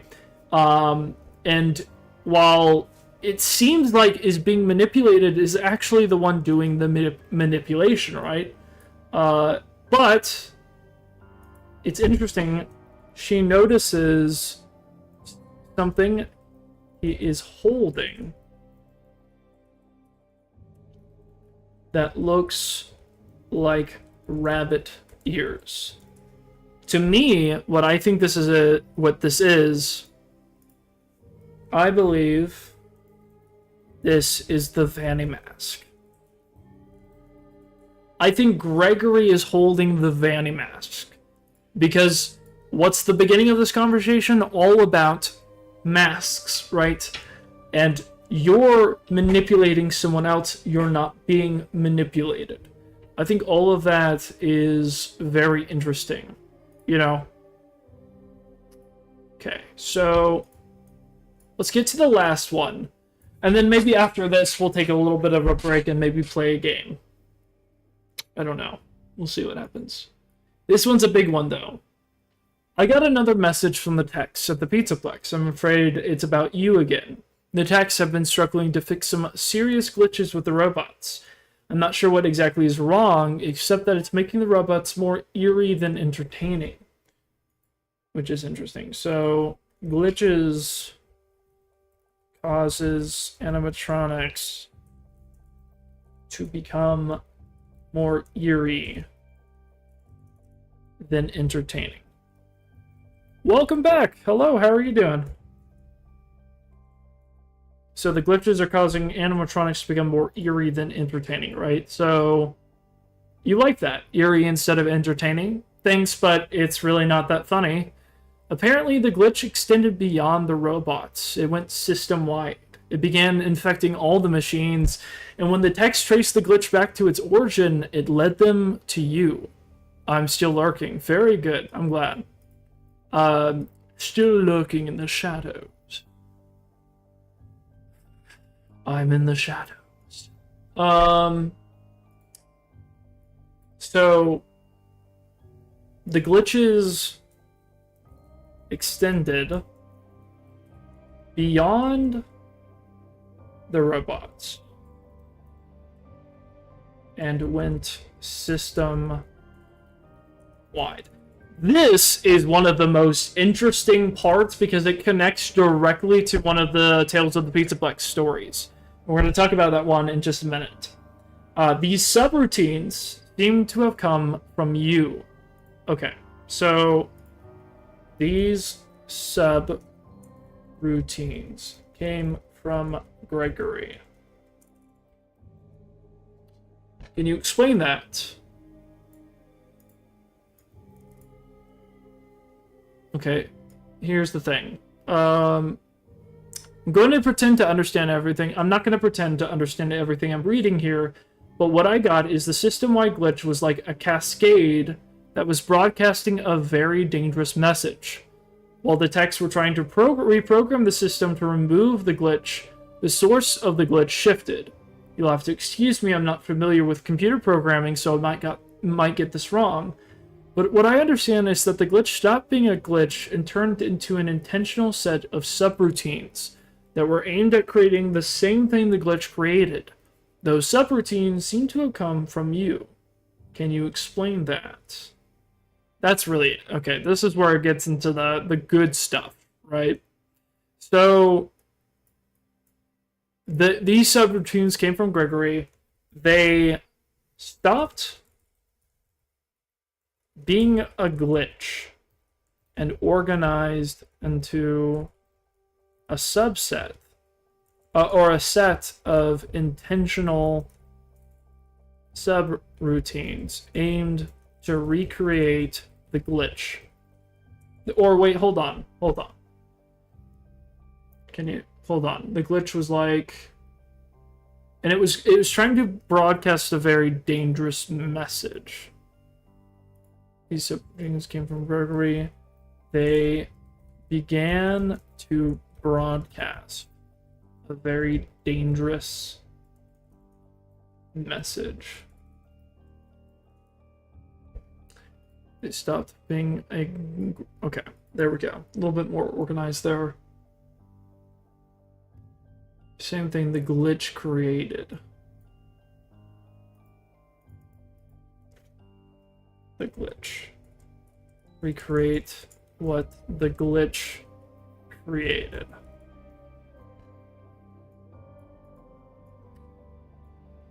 I'm not gonna pretend to understand everything I'm reading. Interesting.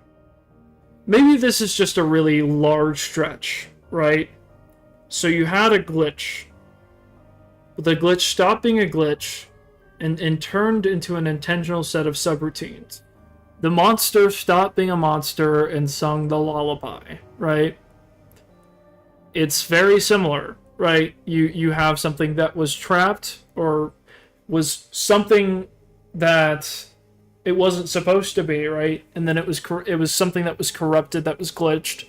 It stopped glitching, and then it learned how to behave normally, and then wanted to reproduce what it originally created, right? That's interesting. Maybe that's just a stretch, I don't know. But they all lead to Gregory, which is interesting. Listen, I'm on your side. Our sessions are just between you and me. The texts can't prove what they think, so you're not in trouble. I just thought you could tell me what you're trying to do. Maybe we could get to the bottom of that, and it could help you. What do you think? Still not talking? Alright, well then let's do this. Why don't we talk about the research I did in your past, shall we? Some therapists think they should only focus on information they get from their clients, but some therapists, like me, think it's helpful to find out about clients from other sources. Want to guess what I found out when I looked into the tragedy of your past? All that stuff about your parents? You aren't even going to look at me. Fine. You can look at the floor all you want, but it won't change the fact that none of what you said in your file about your parents was true. The truth is you had great parents, a great childhood. Why did you lie? Look at me. Tell me why you lied. You... clears throat. Well, I can understand why you might feel angry about the way I just confronted you. Why don't we come back to this another day? You're shaking your head as though that's not going to happen. That's such an ominous line. Yeah, I don't think she made it. Gregory, the truth is revealed. The past was all a lie, and Gregory had great parents and a great childhood. Why did he lie? Did he lie intentionally, or did he lie because that's genuinely what he thought actually happened to him? These are like false memories being imprinted on him, right? From something else, a third party. What I find really interesting here is the similarities between this story and the story of the storyteller, right? And to quickly recap what the story is about, and it's deeply ingrained into what is going on with like the Mimic and Edwin Murray. So the big difference between this universe and the one from the games is that Edwin Murray survived the events of Secret of the Mimic, or his equivalent in his universe to that. The books are a different continuity. They are still canon. No one is saying that they aren't canon to the games, right? The games, the greater universe of Five Nights at Freddy's. My theory, and what I truly believe, what's seemingly been established by Scott Cawthon, the creator of Five Nights at Freddy's, right? And what I'm pulling from whenever I say this is that Scott mentioned back in 2015 when talking about the Silver Eyes books, right? Very similar, different continuity, but still canon books, right? They tell the story differently, but there are still aspects of that story that are meant to cross over, or just ended up crossing over. He said they were as canon to the universe as the games are, right? And what that tells me is it doesn't matter what continuity or what universe or separate multiverse or whatever you want to come up with, it doesn't matter. It doesn't matter that it's a multiverse. That isn't a part of the story. The point is they all operate under the same rules. So anything that happens in the books is conceptually possible within the games, right? That is the entire point. They are meant to set up plot points, concepts, and themes that then will get applied to the games later. They are not meant to be one-to-one, right? The whole point of Scott writing the books was to give an outlet in order to tell different stories without the confinement of the games and, the very limited nature that he had back then. And now he can tell much greater stories, which is why he wanted to do Secret of the Mimic, right? And got to create a bigger world than the books were able to do with that specific short story, while still using the story as a good method to subvert our expectations, right? In some pretty cool ways, I think, at least. But the whole point of me saying that, the storyteller is a story about hubris in a lot of ways, but also the past coming back and trauma, right? Edwin Murray is someone who is washed up, who feels like he's never won anything in his life, has constantly lived a life of losing battles, and he's been put into a board that he doesn't even want to be a part of. He wants to be an inventor. He wants to make his own things, but he's now, well into his life. He's, over 60 years old. He's in his mid-60s, I think, at this point. All of the best years are behind him. He's washed up, right? And now is just consulting for somebody else's ideas that his input won't even be considered valuable to them, right? He's just the washed up nobody to them that they have to contractually have on the board. And yet, interestingly enough, you'll find these themes kind of relevant.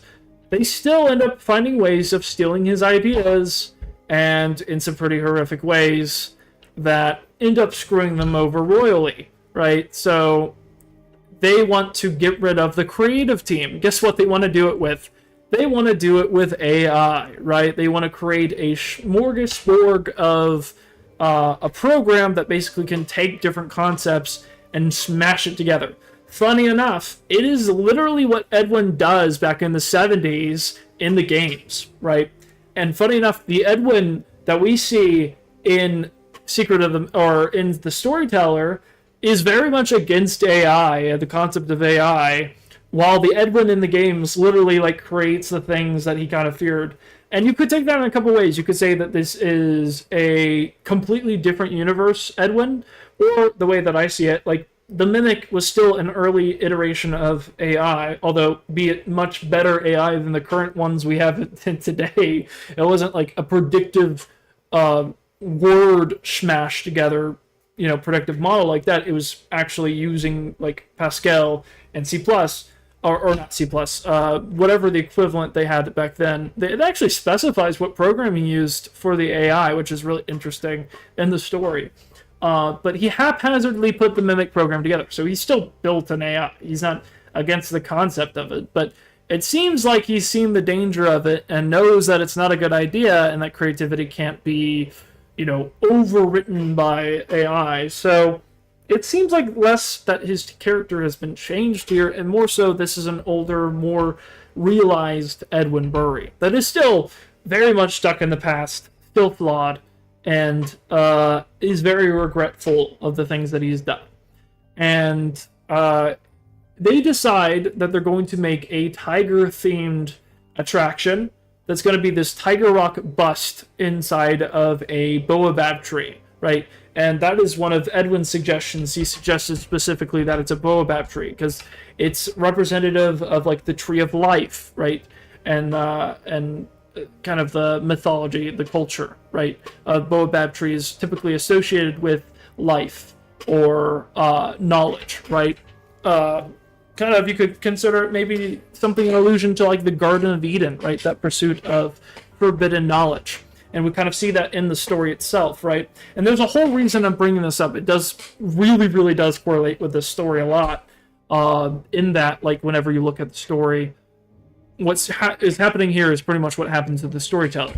But basically, Edwin Murray starts to realize that there's some things that they're doing that are really shady, and they're hiding a lot of things, and he needs to get to the bottom of it because he's got a bad feeling about this.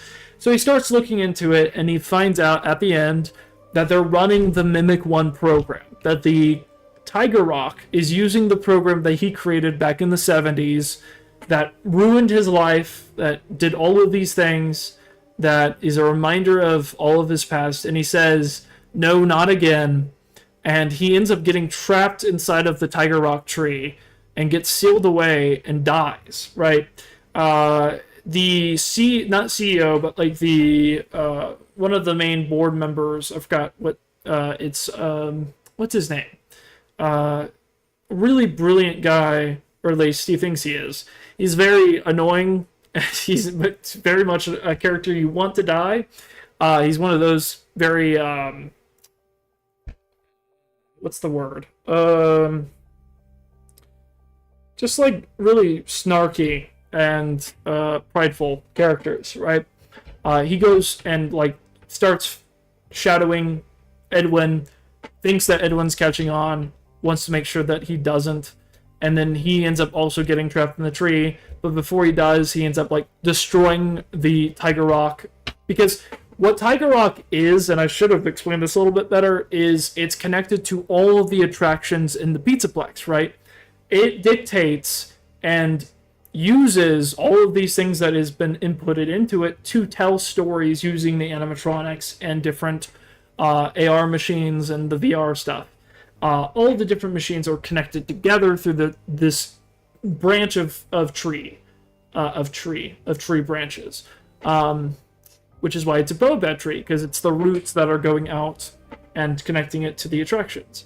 That ends up messing everything up, because when he destroys it, the program in a moment of self-preservation starts to spread to the other attractions and tries to save itself, right? It imprints itself into a doll named Nexie. It goes into an AR machine through Tiger Rock, right? We see it presented in several different ways. And the way that it presents itself makes it very clear of who and what iteration this is meant to represent. And that is M1. Like M1 pretty directly. In fact, Nexie is quite literally a child who uses a doll in order to replace her mother figure who left her as a child. Nexie is meant to represent her mother who abandoned her. And it ends up becoming twisted and messed up, and it is very clearly nothing like, her mother. And it ends up her mother's like pretty terrible and kind of very selfish in the reasons that she left. But it's left Astrid, who's the character from that story, it's left her with a lot of like self-image issues, and Nexie literally manipulates her in some pretty horrible ways. And basically, it's Megan. It's the plot of Megan. That is Nexie. Nexie is literally just Megan, but came out way before Megan did, which is so freaking funny. There's so many Tales of the Pizzaplex stories where it's like you look into pop culture and you're like, did they read this story? I swear I was joking about this last time, but there's a scene in Animatronic Apocalypse, which is a weird story, but it's pretty interesting, where the principal of a school basically like gets a bunch of kids together and basically tricks them all into believing that their D&D campaign is real and is actually happening, and it's based on Five Nights at Freddy's, and they call it Animatronic Apocalypse, and it basically convinces them that their friends are robots, that they need to band together. And there's literally a scene where the principal has all of the kids together in a room, and like in the dining room, right? And they're all doing like the D&D campaign apparently, or they're all like just sitting there and they're all under this like spell, right? It's literally the scene from season 5 of Stranger Things with Vecna, which I haven't even seen, but I know that scene, and it is very funny. It's just, it's funny. It's interesting. Yeah. Whew. Alright. I'm getting quite tired. This has been a very good stream. Oh, man.